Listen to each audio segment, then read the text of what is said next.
Hello friends. मैं CA मोहित पुनेठा आप सबका स्वागत करता हूं आपके अपने चैनल टेक्स गपशप में।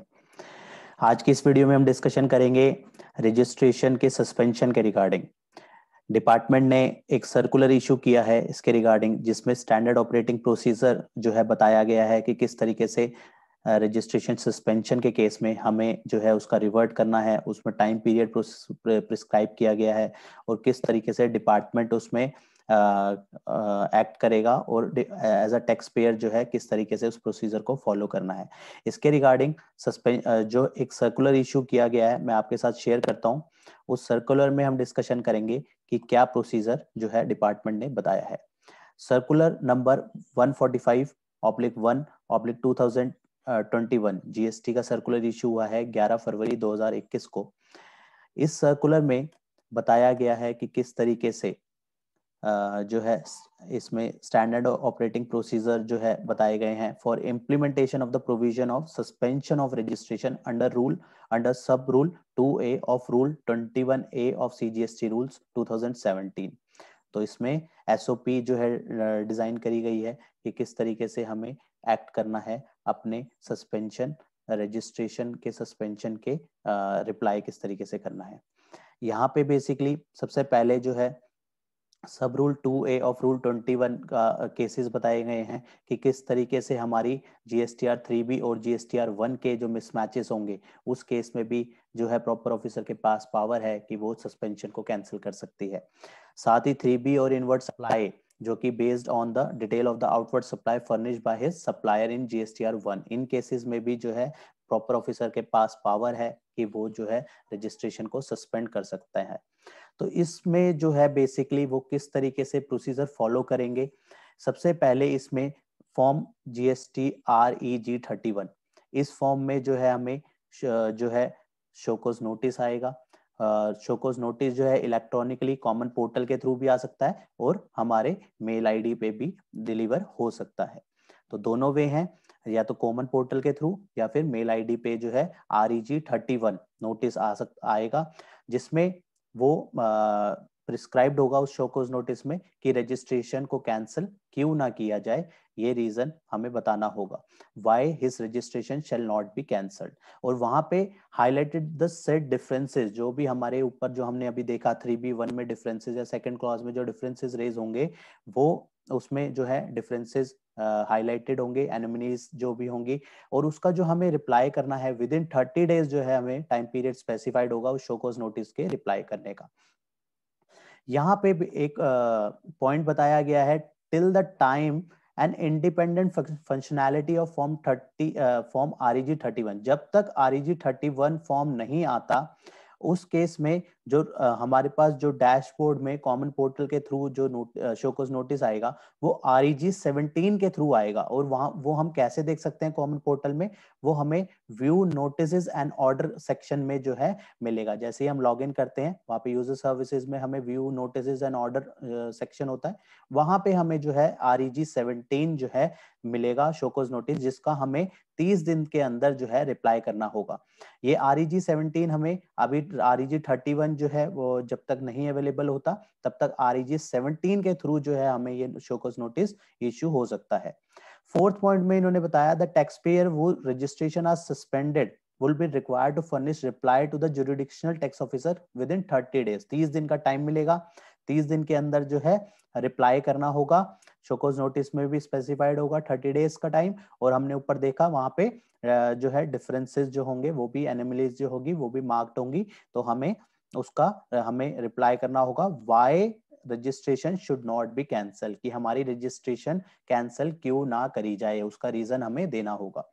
उसके बाद यहाँ पे बताया गया था said person will be required to reply in form GST REG 18, जो हमें शोकस नोटिस का रिप्लाई करना है 30 दिन के अंदर, वो करना होगा फॉर्म REG 18 के तहत। हमारे पास आएगा कौन सा फॉर्म, हमारे पास शोकस नोटिस आएगा REG 17 में, हमें रिप्लाई करना होगा REG 18 में 30 दिन के अंदर।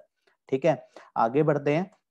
इसके बाद फर्दर बताया the set person may file all due returns and submit the response. हो सकता है जो रजिस्ट्रेशन सस्पेंड हुई हो वो due to non filing of return की वजह से हुई हो, तो ऐसे केस में उसको रिटर्न फाइल करके जो है रिटर्न फाइल करेगा टैक्स पेयर और REG 18 में अपना रीजन देगा कि हमने जो है अब रिटर्न भी फाइल कर दी है और हमारी जो है अपना ग्राउंड्स देगा कि किस तरीके से, क्यों, क्या रीजन रहा उसकी रिटर्न्स लेट होने का, और किस तरीके से उसको जो है अपना रिप्लाई फ्रेम करेगा।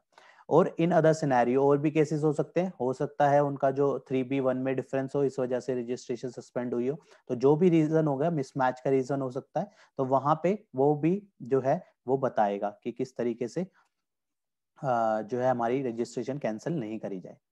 इसके बाद बताया गया कि post issuance of form REG 31Y mail, list of such taxpayer would be sent to the concern nodal officer of the CBSE state.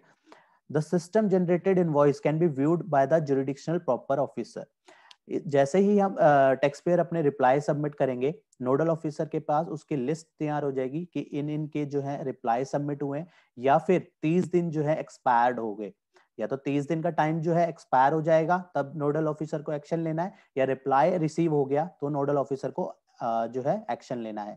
तो वहां पे क्या होगा, upon the receipt of the reply from the set person और on the expiry of 30 days, यही हमने reason देखे, या तो 30 दिन एक्सपायर हो जाएंगे या फिर रिप्लाई आ जाएगा। तो ऐसे केस में क्या होगा, प्रॉपर ऑफिसर के डैशबोर्ड में जो है सो मोटो कैंसिलेशन प्रोसीडिंग का टैब जो है वो एक्टिवेट हो जाएगा, क्योंकि अब प्रॉपर ऑफिसर को उसके ऊपर एक्शन लेना है, क्योंकि 3 दिन या तो 30 दिन एक्सपायर हो गए या रिप्लाई आ गया। तो रिप्लाई आ गया तो वो रिप्लाई को एग्जामिन करेगा कि जो है SSC ने रिप्लाई क्या दिया है, वो उसको रिप्लाई फेवरेबल लगेगा तो वो उसको जो है उसकी रजिस्ट्रेशन सस्पेंशन को कैंसिल कर देगा, जो है उसको रिवोक कर देगा, और अगर उसको सेटिस्फैक्टरी नहीं लगेगा तो वो उसको कैंसिल कर देगा। तो यही बात अगले पॉइंट में लिखी है, proper officer post examination, after examination pass an order, order pass करेगा, शोकॉज नोटिस इशू कर चुका था, 30 दिन का टाइम आउट हो गया या फिर रिप्लाई आ गया, तो अब उसकी रिस्पॉन्सिबिलिटी क्या है, ऑर्डर पास करने की। तो ऑर्डर पास करेगा फॉर्म REG 20 में,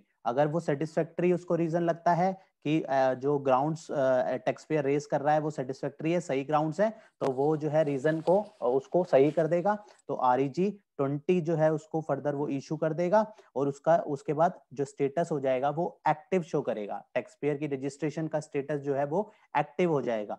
और या तो अदरवाइज क्या हो सकता है, अगर उसको रीजन जो है अनसेटिस्फैक्टरी लगा, रजिस्ट्रेशन उसको जो है रीजन सही नहीं लगा, या फिर 30 दिन एक्सपायर हो चुके हैं, तो उस केस में REG 19 में जो है वो रजिस्ट्रेशन को कैंसिल कर देगा, और ऐसे केस में उसका जो स्टेटस है वो क्या शो करेगा, cancelled suo motu. Cancelled suo motu इसका मतलब पहले ही डेट से वो कैंसल्ड मान लिया जाएगा, शोकॉज नोटिस उसमें जो डेट स्पेसिफाइड होगी तो वहां से उसको कैंसल्ड मान लेंगे वो, ठीक है। अदरवाइज वो उसको अगर ग्राउंड सही लगते हैं तो वो REG 20 इशू करेगा, और स्टेटस जो है उसका एक्टिव शो करेगा। इसका मतलब वो सस्पेंशन से मुक्त हो गया है, वो दोबारा से एक्टिव हो जाएगा।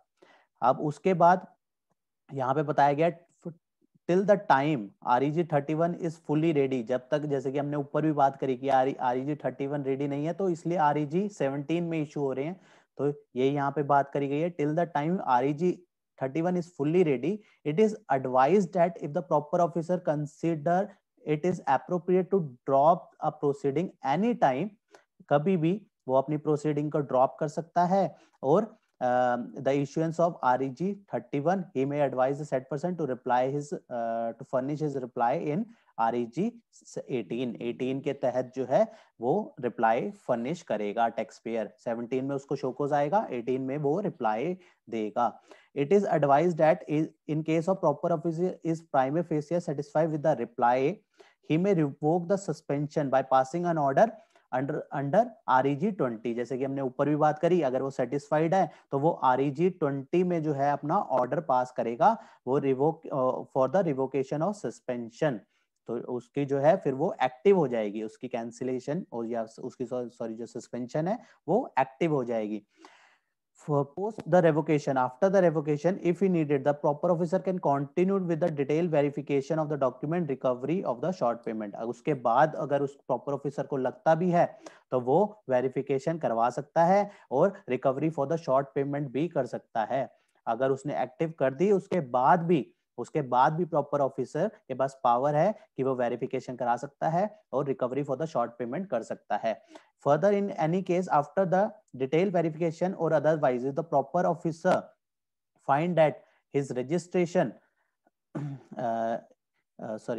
find that the registration of the said person is liable to be cancelled, he can again initiate the proceeding of the cancellation. अगर उसको दोबारा लगता है, प्रॉपर ऑफिसर को दोबारा लगता है कि इसकी रजिस्ट्रेशन को कैंसिल किया जाए, तो वो दोबारा से REG 17 इशू कर सकता है और रजिस्ट्रेशन के लिए शोकॉज नोटिस दे सकता है. दोबारा से रिवोक होने के बाद, जब उसको रिवोक कर दिया, REG 20 से रिवोक कर दिया, एक्टिव शो कर गया स्टेटस, उसके बाद फर्दर REG 17 इशू करके जो है वो शोकॉज नोटिस प्रॉपर ऑफिसर दोबारा दे सकता है.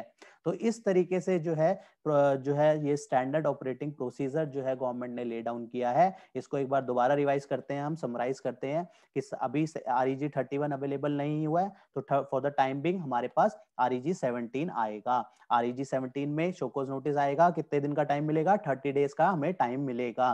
30 डेज के अंदर हमें रिप्लाई करना है. जो हमें रिप्लाई करना है वो REG 18 के फॉर्म के थ्रू करना है. REG 18 के थ्रू जब हम रिप्लाई करेंगे 30 दिन के अंदर, तो प्रॉपर ऑफिसर उसको एग्जामिन करेगा. Either he can satisfied, either he not. तो अगर वो सेटिस्फाइड है, इफ ही इज सेटिस्फाइड, तो उस केस में वो हमें REG 20 इशू कर देगा और उसके बाद हमारा स्टेटस एक्टिव शो करेगा. और अगर वो सेटिस्फाइड नहीं है तो REG 19 इशू करेगा और वहां पे स्टेटस शो करेगा cancelled suo motu. REG 20 issue होने के बाद, मतलब एक्टिव स्टेटस शो होने के बाद भी फर्दर जो है प्रॉपर ऑफिसर हमें REG 17 इशू कर सकता है अगर उसको कभी लगता है कि वो दोबारा से कैंसिल होने की जरूरत है. तो ऐसे केसेस में वो REG 17 इशू कर सकता है दोबारा. तो इस तरीके से जो है स्टैंडर्ड ऑपरेटिंग प्रोसीजर में हमने जो फॉर्म्स देखे वो हमने मेनली 4 फॉर्म्स की बात, टोटल 5 फॉर्म की बात करी. REG 31 जो कि अभी इनएक्टिव है, उसकी जगह REG 17 की बात करी. उसके बाद हम रिप्लाई करेंगे REG 18 में. उसके बाद जो डिपार्टमेंट इशू करेगा आइदर REG 19 या फिर REG 20. तो इस तरीके से जो है सर्कुलर के थ्रू हमें स्टैंडर्ड ऑपरेटिंग प्रोसीजर जो है डिपार्टमेंट ने बताया है कि इस तरीके से हमें एक्ट करना होगा, रिप्लाई करना होगा, और इस तरीके से जो है हमें टाइम पीरियड भी फ्रेम आउट किया गया है. तो ये बहुत ही इंपॉर्टेंट है क्योंकि काफी कैंसिलेशन, काफी केसेस में हमने देखा कि सस्पेंशन के नोटिस आ रहे हैं.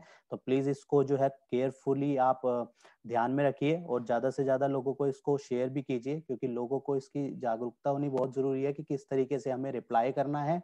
ऑनलाइन इलेक्ट्रॉनिकली मोड पे ही इसका रिप्लाई होगा, तो किस तरीके से रिप्लाई करना है और किस तरीके से जो है अपने ग्राउंड्स को जस्टिफाई बताना है. तो मिलते हैं फिर नेक्स्ट वीडियो में नेक्स्ट टॉपिक के साथ. टिल देन बाय बाय, जय हिंद, जय भारत. होप आपको ये इन्फॉर्मेशन पसंद आई होगी, तो इसे लाइक कीजिए, शेयर कीजिए. रेगुलर अपडेट्स के लिए आप हमारे चैनल को सब्सक्राइब करें. नोटिफिकेशन बेल आइकन को प्रेस करना ना भूलें, ताकि जैसे ही नया अपडेट डालें आपको वो इमीडिएटली मिल जाए. Thanks for watching.